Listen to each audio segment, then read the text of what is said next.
Susulan catuan jualan minyak masak pada hanya 5 kg seorang esok di Terengganu, masalah kekurangan minyak masak di negeri ini dijangka akan dapat diatasi sepenuhnya apabila ia akan diagihkan ke seluruh negeri dalam tempoh seminggu ini. Ketua Pegawai Penguatkuasa Kementerian Perdagangan Dalam Negeri dan Hal Ehwal Pengguna Terengganu, Abdul Ghani Harun berkata masalah kekurangan bahan itu tidak timbul di Terengganu apabila kerajaan memperuntukkan sebanyak 640 metrik tan sebulan kepada 11 kilang pembungkusan dan pengedaran minyak masak kepada negeri ini.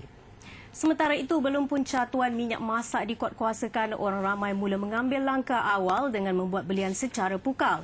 Malah tinjauan bernama TV sekitar Lembah Kelang mendapati ada peniaga yang menghadkan pembelian kepada hanya 2 kg seorang.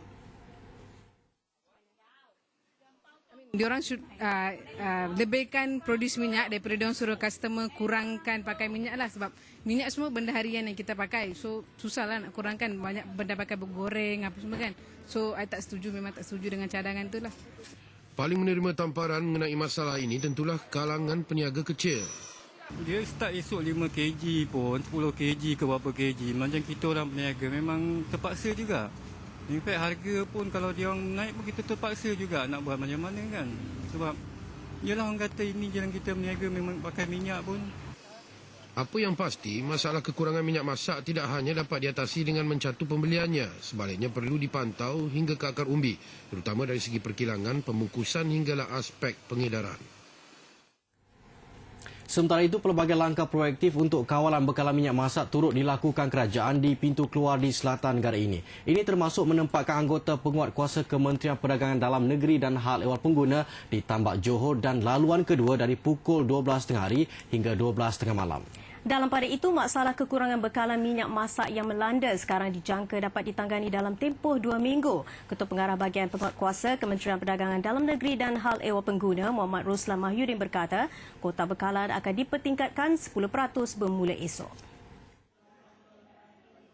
Muhammad Roslan yang melakukan tinjauan mengejut di sebuah pasaraya besar berkata kekurangan bekalan disebabkan pihak industri yang sepatutnya membeli minyak masak yang ditin seberat 17 kg, mendominasi belian pek minyak masak 5 kg, 3 kg, 2 kg dan 1 kg. Kerajaan memberi subsidi sebanyak 80 sen setiap kilogram bagi minyak masak yang dipek di bawah 5 kg. Industri sepatutnya dia beli dalam 17 kg. Tapi disebabkan harganya tidak dikawal oleh kerajaan, dia telah meningkat. Saya rasa satu masa dulu dalam lingkungan RM42, sekarang dah menjangkau kepada RM60 hingga RM70 satu tin 17 kg itu. Jadi